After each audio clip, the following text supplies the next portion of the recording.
Good morning, children.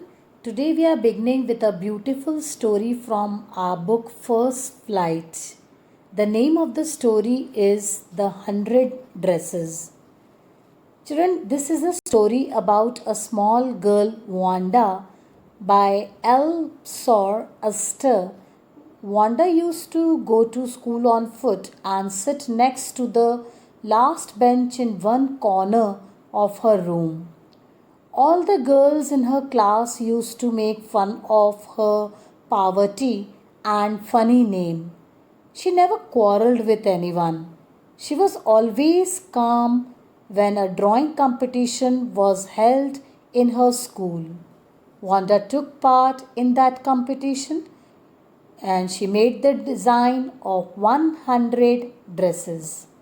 All the designs were very beautiful. She was selected for the first prize. This surprised everyone very much. So, 100 Dresses is a children's book, children, that was published in 1944 and illustrated by Louis Lobotkin. In the book, as I said, there was a young polished girl in the name of Wanda Pretonsky who goes to a school in an American town in Connecticut where the other children see her as different and mock her. She lived in Boggins Height and Peggy and Maddie are the two girls who often make fun of her by asking her the number of dresses she had.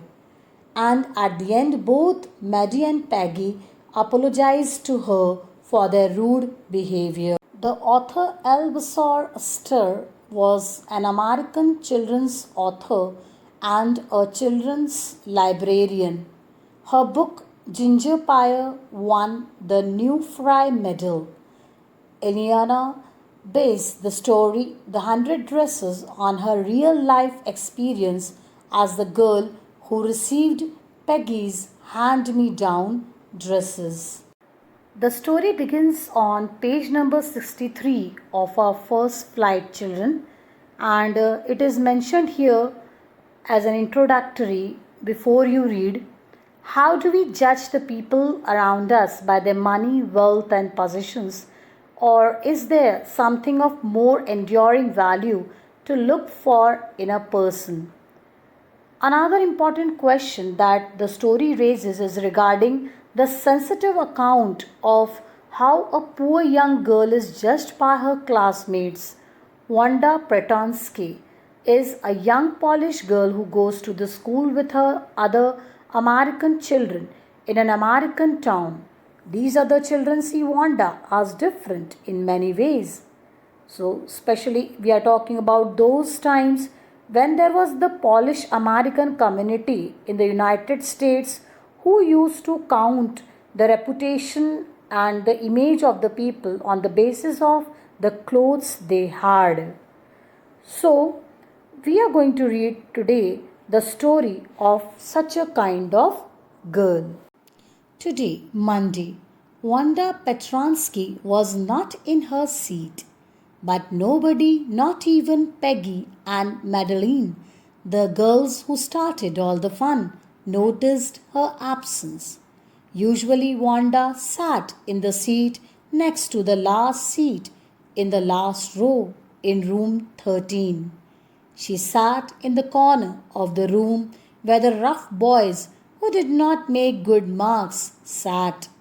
The corner of the room where there was most scuffling of feet, most roars of laughter when anything funny was said, and most mud and dirt on the floor. So, children, we are today reading a beautiful story about a polished girl named Wanda Petronsky and her friends, her classmates Peggy and Madeline used to make fun of her. She used to sit along with the others in room number 13 and the last seat in the last row where the rough boys sat who did not get good marks in the examinations and where it was very noisy with the dragging movements of the feet on the ground, on the floor. And there was huge laughter on small things. There was mud and dirt on the floor. There sat the beautiful girl Wanda.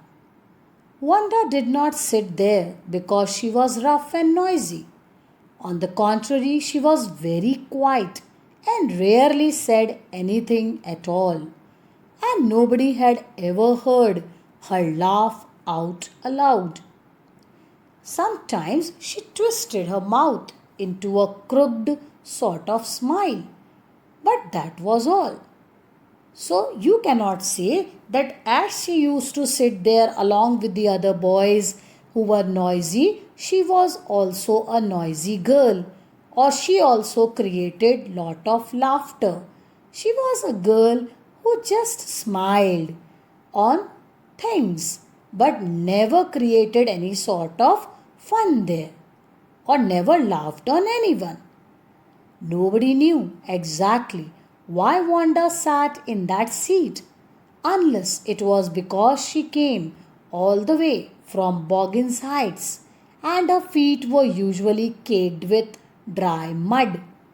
But no one really thought much about Wanda Petronsky once she sat in the corner of the room. So nobody was bothered to know or to understand her condition or her situation. Nobody wanted to know why did she choose that corner. People only assumed that she chose that corner because she came from Boggin Heights. Boggins Heights was a place that appears to be a muddy place where a lot of mud or dirt was there.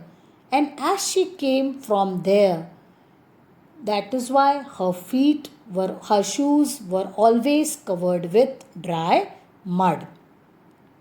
The time when they thought about Wanda was outside of school hours.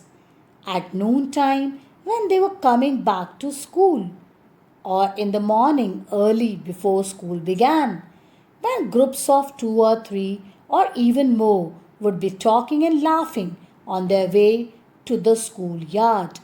So Wanda Petronsky was actually the topic of fun for everyone. Everybody used to laugh and everybody used to talk about her in the morning before visiting the school and after coming back from school and going towards their houses. Then sometimes they waited for Wanda to have fun with her. The next day, Tuesday, Wanda was not in school either, and nobody noticed her absence again. But on Wednesday, Peggy and Maddie, who sat down front with other children who got good marks and who didn't track in a whole lot of mud, did notice that Wanda wasn't there. For the third day, suddenly the girls realized that Wanda was not coming to school. She was pretty. She had many pretty clothes and her hair was curly. We are talking about Peggy. So Peggy was the most popular girl in the school because she was pretty and she had many pretty clothes and her hair was curly. Maddie was her closest friend. The reason Peggy and Maddie noticed Wanda's absence was because Wanda had made them late to school. They had waited and waited for Wanda to have some fun with her, and she just hadn't come. They often waited for Wanda Petronsky to have fun with her. So they were waiting, but Wanda did not arrive. Wanda Petronsky, most of the children in the room, 13, didn't have names like that. They had names easy to say, like Thomas, Smith, or Alan. There was one boy named Bounce, Willie Bounce, and people thought that was funny, but not funny in the same way that Petronsky was.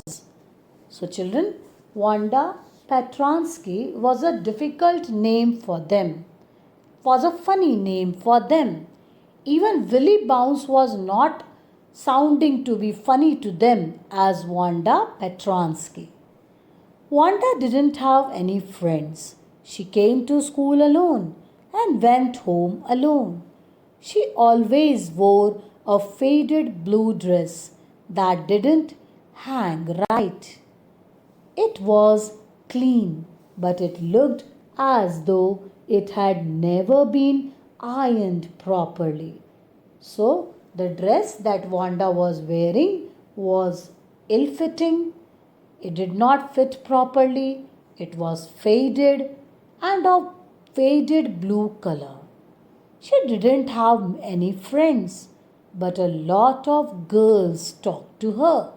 Sometimes they surrounded her in the schoolyard as she stood watching the little girls play hopscotch on the worn hard ground. Children, hopscotch is a game in which children hop into and over squares marked on the ground. So, all these children, when they used to play, they used to talk and make fun of Wanda. Wanda, Peggy would say in a most courteous manner, as though she were talking to Miss Mason, the teacher. Wanda, she would say, giving one of her friends a nudge. Nudge means a gentle push, like making fun. Tell us, how many dresses did you say you had hanging up in your closet? So they used to ask Wanda these kind of questions to make fun of her.